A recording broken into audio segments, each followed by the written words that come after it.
OK, well, let's check in now on the latest business news, and the markets will be watching the results of those elections in the UK closely after polls close this evening. To tell us what possible impacts we might see, our business editor Stephen Carroll is here. Stephen. Eve, there'll be traders in London working through the night tonight to calculate each and every one of those results as they come in after polls close. The currency markets is the first place to look for reaction to the picture as it emerges in the UK.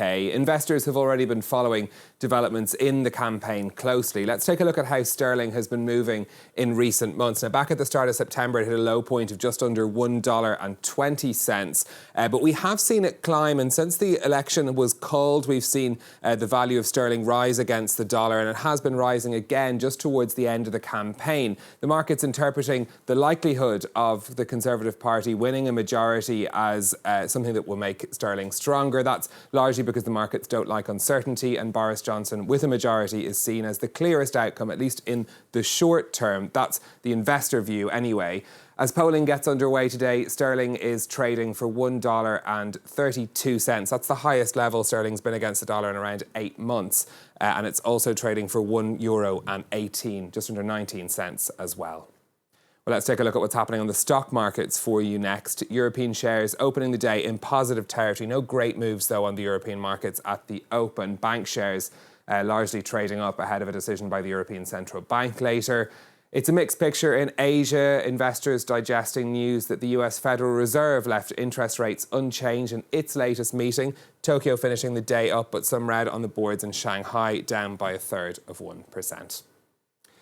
Now, America's aviation safety regulator says that it won't approve Boeing's 737 MAX plane to return to the skies this year. A significant delay will have major ramifications for both Boeing and airlines waiting for deliveries of the plane. FAA Chief Stephen Dickson also admitted that the regulator had made a mistake in approving the 737 MAX in the first place. Catherine Viette has the details. Alarming conditions and a factory in chaos. That's how one former Boeing production manager described the company's Washington plant building the 737 MAX. I saw firsthand the factory was stressed beyond anything in my experience.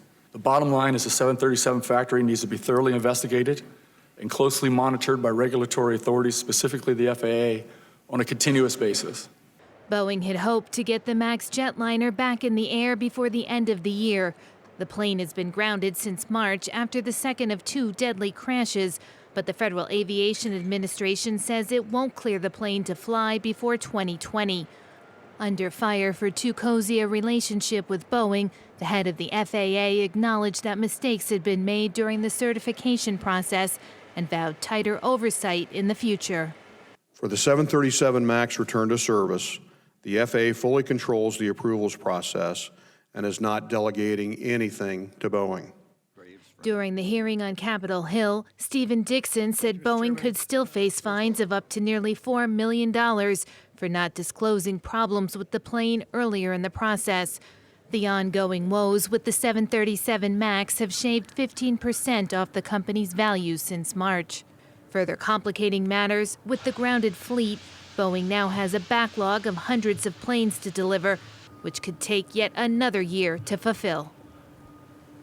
Argentina's new finance minister says the government will avoid confrontation with its creditors. Martín Guzmán says the negotiations with the International Monetary Fund have already begun over its $57 billion bailout. Guzmán has been a fierce critic of the IMF in the past, and some investors had feared conflict with the fund over reforms that have been demanded. The minister telling a news conference that the Argentinian economy is still fragile and that the government wasn't planning more cuts in 2020. The IMF recognises the grave situation Argentina is in, so we think there's a chance to have a constructive dialogue. But we have to make decisions, and we are the ones who will make these decisions. We are a sovereign country, and we decide for ourselves. This is not a program designed by the IMF. It is a program made by us.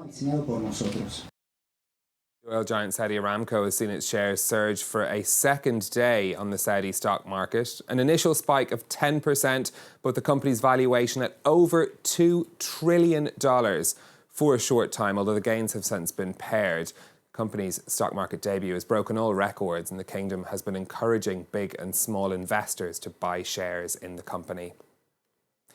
Finally, for me, two of the biggest names in technology have dropped off a list of the best places to work. Google and Facebook both failed to make the top 10 employers list by the US job site Glassdoor. Facebook plunged from 7th to 23rd in this year's rankings, while Google dropped to 11th.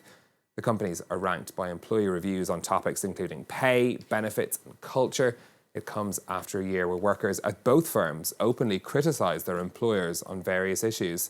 The cloud computing firm HubSpot took the top spot in the survey. Eve. Stephen, thanks a lot for that. Stephen Carroll there with our business update. Turning our attention now to